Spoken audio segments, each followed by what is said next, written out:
¿Cuántas veces ha aplaudido a alguien que por dentro quería desaparecer? ¿Cuántas veces se ha cruzado con una injusticia y ha girado el rostro creyendo que no era su problema? En este video no vamos a hablar de teorías bonitas, vamos a arrancar la carne del hueso de nuestra existencia. Este es un ensayo brutal sobre el ser humano, esa extraña criatura que escribe derechos humanos por la mañana y fabrica drones asesinos por la tarde.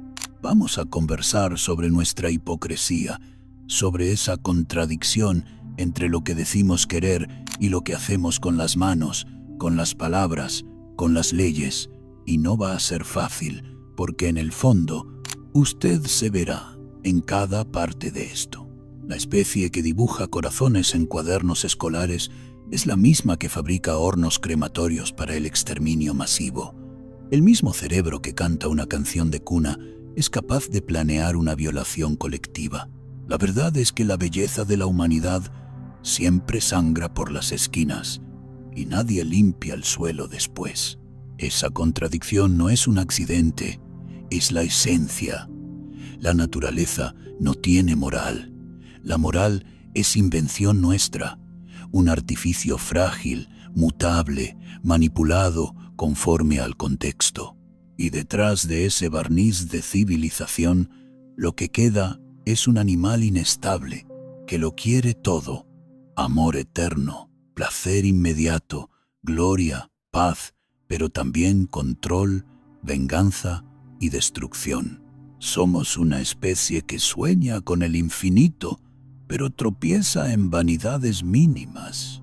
Nietzsche, que pasó la vida intentando entender el valor real de la existencia tras la muerte de Dios, escribió que el hombre es una cuerda tendida entre el animal y el superhombre, una cuerda sobre el abismo.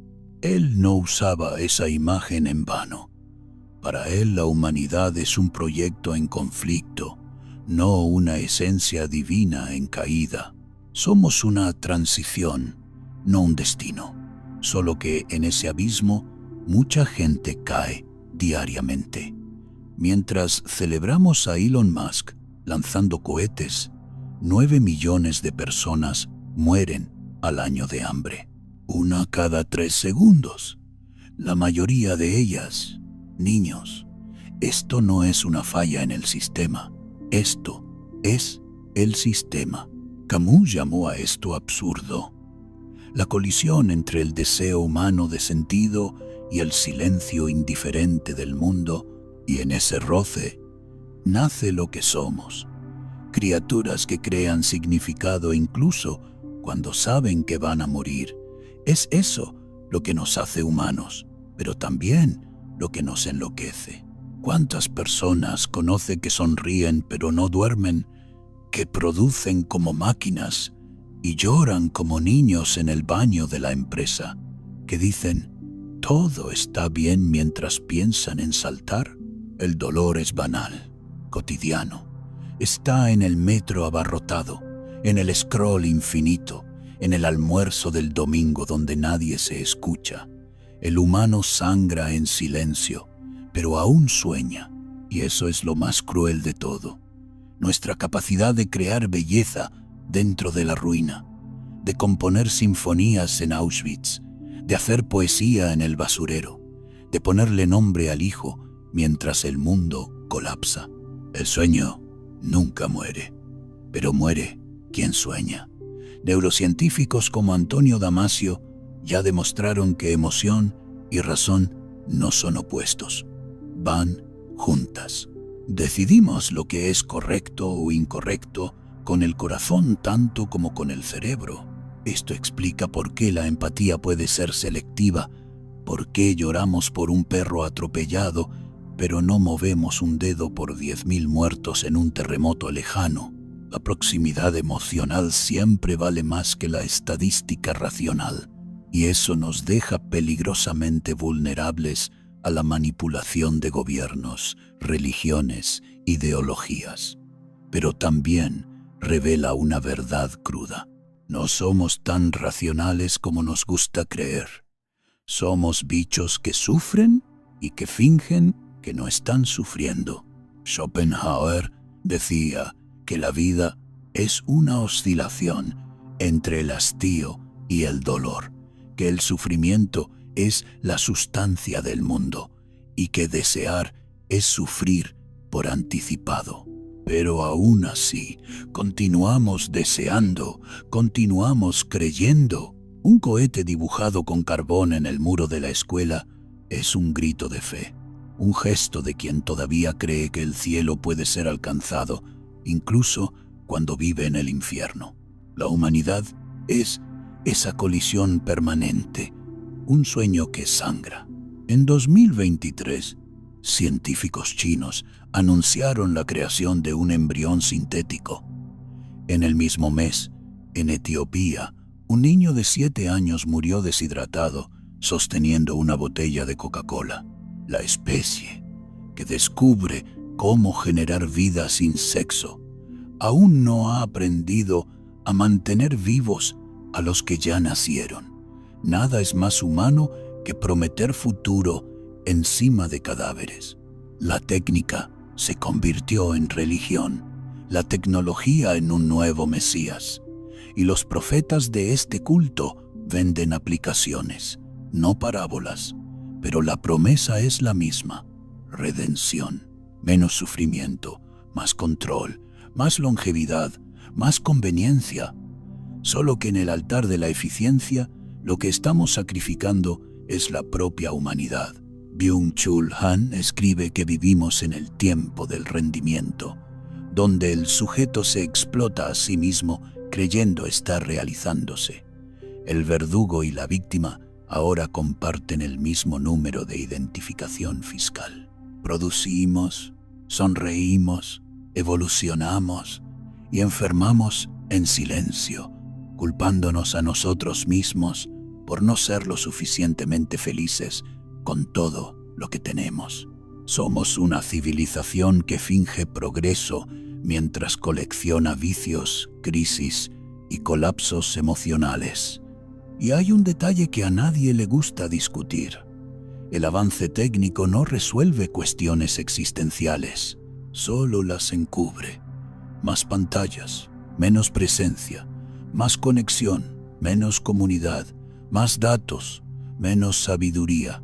Zygmunt Bauman ya advertía: la modernidad líquida transforma todo en consumo, incluidas las relaciones. Y lo que es desechable no puede ser confiable. Se cambia de pareja como se cambia de operadora.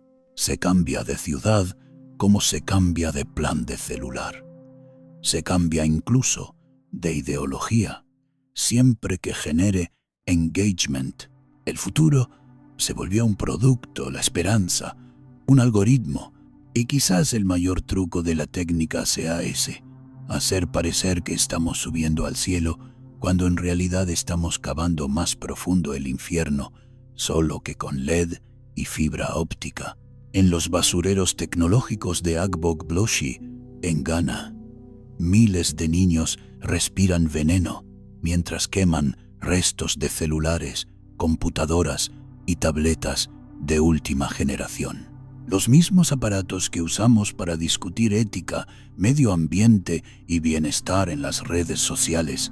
En esto se ha transformado el ideal de progreso: un cielo de plástico, brillante, flexible y vacío. Y no se trata de demonizar la tecnología.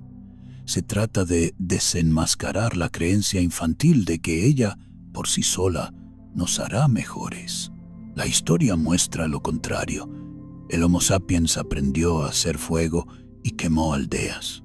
Descubrió la electricidad y construyó sillas eléctricas. Creó Internet y esparció odio en tiempo real. Todo progreso técnico puede usarse para el bien o para el mal, pero nunca para escapar de la condición humana. Esa verdad silenciosa resuena en las entrelíneas de Camus, que veía en el humano no un ser redimible, sino un absurdo consciente que insiste en crear sentido en medio del caos. Y el problema no es que estemos equivocándonos. El problema es que estamos corriendo, acelerando, automatizando sin saber a dónde, y cuanta más velocidad, menos reflexión. Cuanta más conexión, menos introspección. Nos promete un paraíso, pero oculta que todo paraíso exige un precio, y el nuestro se ha pagado con soledad, agotamiento, alienación y una extraña sensación de que todo está mejor, excepto nosotros. El cielo es cada vez más accesible. Solo olvidaron enseñarnos a vivir en la tierra. En Ruanda, 800.000 personas fueron masacradas a machetazos en 100 días, mientras el mundo esperaba informes.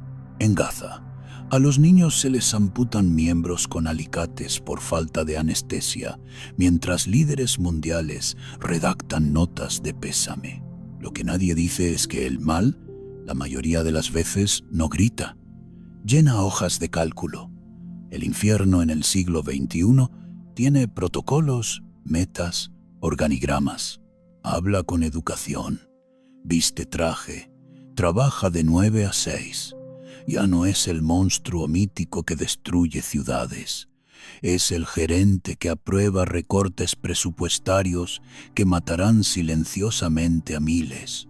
Es el técnico que aprieta el botón del dron. Es el funcionario público que sella la deportación de un niño sin padres. Hannah Arendt. En el juicio de Eichmann, uno de los arquitectos de la solución final nazi, se quedó en shock. Ella esperaba un monstruo, encontró un burócrata mediocre, sin odio, sin pasión, sin locura, simplemente eficiente, y acuñó la expresión que desgarra la máscara de la civilización: la banalidad del mal. El horror no exige odio, exige obediencia, complicidad, indiferencia. La violencia moderna no necesita furia, necesita silencio. Y en eso somos especialistas. Freud llamaría a esto pulsión de muerte, un instinto ciego de retorno a lo inorgánico, al cero, al fin. Pero hoy, esa pulsión no se expresa en rituales bárbaros, se camufla en sistemas, en leyes, en estadísticas. Es el policía que pisa el cuello por procedimiento. Es el sistema penitenciario que mata sin apretar el gatillo. Es el algoritmo que perpetúa el racismo estructural. Es la fila del hospital donde las vidas se convierten en números y nadie se siente responsable. El mal dejó de ser excepción. Se volvió rutina, automatizado, delegado, optimizado. El experimento de Milgram en los años 60 probó esto de forma científica. Personas comunes, bajo órdenes, aplicaban descargas potencialmente letales a desconocidos. No eran sádicos, solo cumplían órdenes. Y lo más aterrador, más del 65%, fue hasta el final. No eran monstruos, eran profesores, secretarias, banqueros. La maldad más duradera nunca viene de la pasión, viene de la función. Zygmunt Bauman, en Modernidad y Holocausto, nos recuerda que Auschwitz no fue un colapso de la modernidad, fue su consecuencia lógica. Racionalidad instrumental, división de tareas, obediencia jerárquica, todo perfectamente moderno, todo perfectamente monstruoso. No fue odio lo que mató a 6 millones de judíos, fue eficiencia, fue cronograma, y quizás lo peor de todo esto sea nuestra adaptación. Convivimos con genocidios en tiempo real como quien ve series. Saltamos del video de una masacre al Reels, del perro bailando, sin remordimiento, sin pausa, sin colapso. La anestesia Morales, el colirio de la época,